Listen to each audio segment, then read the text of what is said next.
Hello everyone, welcome back to our YouTube channel English honours hub. I hope आप सब ठीक हैं। तो आज की वीडियो के अंदर हम सेम 4 का डीएससी 12 करने जा रहे हैं और इसके अंदर आज हम करेंगे रेवती, जिसको लिखा है फकीर मोहन सेनापति ने। तो चलिए अपने ऑथर के बारे में थोड़ा बहुत जान लेते हैं।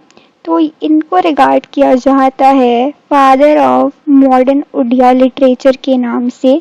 इनके वर्क्स में मेन इशू क्या होता है? चाइल्ड मैरिज, विडोज के बारे में, या जो अंडर प्रिविलेज लोग हैं उनके बारे में। तो ये बहुत अच्छे राइटर रहे हैं। इन्होंने नॉवल लिखी है, शॉर्ट स्टोरीज लिखी है और ऑटोबायोग्राफी लिखी है उड़िया लिटरेचर में। इन पे बहुत पर्सनल अटैक्स भी हुए हैं क्योंकि इन्होंने प्रमोट किया उड़िया को। सेनापति की डेडिकेशन अपनी लैंग्वेज के लिए बहुत हमेशा से ही अच्छी रही, इसलिए इंस्पायर भी करते हैं जो राइटर हैं, एक्टिविस्ट हैं उड़ीसा में। तो स्टार्ट करते हैं अपना रेवती। तो पहले इंट्रो देख लेते हैं हम किसके बारे में पढ़ने वाले हैं, उसका बेस जान लेते हैं।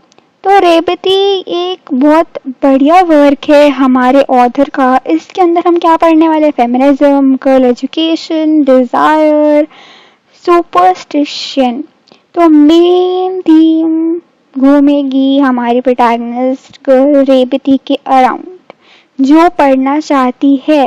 गर्ल और इनकी एजुकेशन बहुत कंट्रोवर्शियल इशू रहा है हमारी इंडियन हिस्ट्री में। हमारे इंडिपेंडेंस को बहुत साल हो गए और हम 21st सेंचुरी में रहते हैं, जहाँ पे हम स्मार्ट सिटीज के बारे में बात करते हैं, बुलेट ट्रेन के बारे में बात करते हैं। बट उसी तरफ गवर्नमेंट कैंपेन चलाती है, बेटी पढ़ाओ देश बचाओ आंदोलन। मतलब ये क्या शो कर रहा है कैंपेन कि इंडिया में अभी भी इतना चेंज नहीं हुआ मैटर गर्ल एजुकेशन के लिए।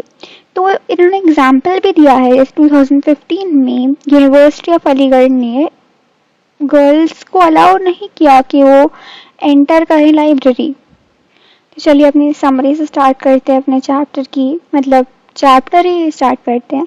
तो ये रेवती के बारे में स्टोरी, जो 10 साल की बच्ची बहुत इंटेलिजेंट है, टैलेंटेड है, गाना गाती है, बहुत अच्छे से भजन गाती है, जैसे भगवन गीता के श्लोक गाती है। इसे क्या चाहिए? इसे एजुकेशन चाहिए। बट उस टाइम पे सोसाइटी डिक्लेयर करती थी कि लड़का और लड़की के लिए सेपरेट वर्क, अलग अलग काम की। लड़कियां खाली कुक करेंगी, सिंग करेंगी भजन और रिलीजियस एक्टिविटी में बस वो पार्ट लेंगी।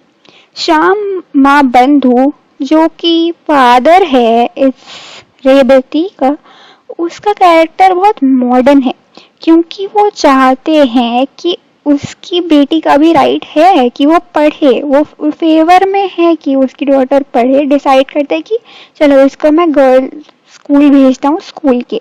बट दूसरी तरफ उसकी जो ग्रैंड मदर है रेवती की और जितने भी नेबर हैं वो बोलते नहीं, ये क्या डिसीजन है, कितना गलत डिसीजन, ऐसा होना ही नहीं चाहिए।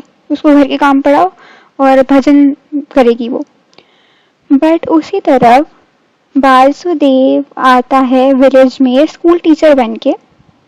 तो बेसिकली ये ग्रेजुएशन की इसने स्कूल ऑफ कटक से। ये ऑर्फन है, तो श्याम बंधु की वाइफ इसे अपना बच्चा जैसे ही ट्रीट करती है।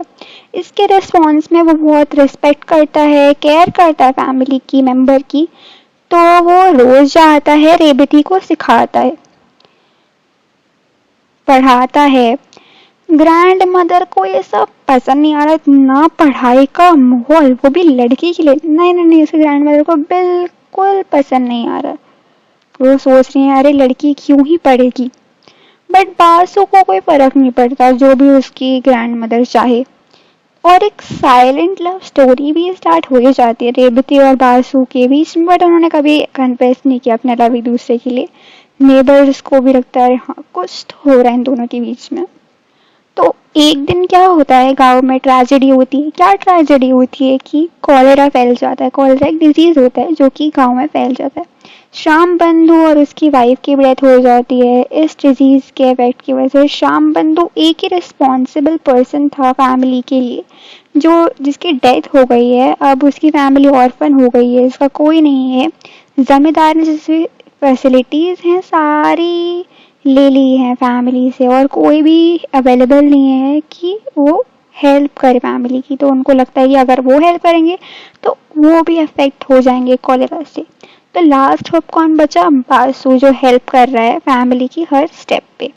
और जो मेन पर्सन जो अफेक्टेड है, जो सबसे ज़्यादा सफ़र है कर रही है, वो है रेवती, क्योंकि वो पेन में है अपने मदर फादर की डेथ के बाद, और साइड बाय साइड उसकी ग्रैंड मदर उसे तान दे रही है, जो भी हुआ है ना तेरी वजह से हुआ, तो पढ़ने गई ना उसकी वजह से हमारी फैमिली में। बट कुछ टाइम बाद बासु की भी डेथ हो जाती है इस डिजीज की वजह से, और एट दी एंड रेवती की भी डेथ हो जाती है, और लास्ट में कौन बच जाती है? Grand mother. और यहाँ पे हमारा स्टोरी खत्म होता है। कहाँ जा रहे हैं आप लोग? रुकी रहिए, थीम्स तो बची ही हैं अभी हमारी।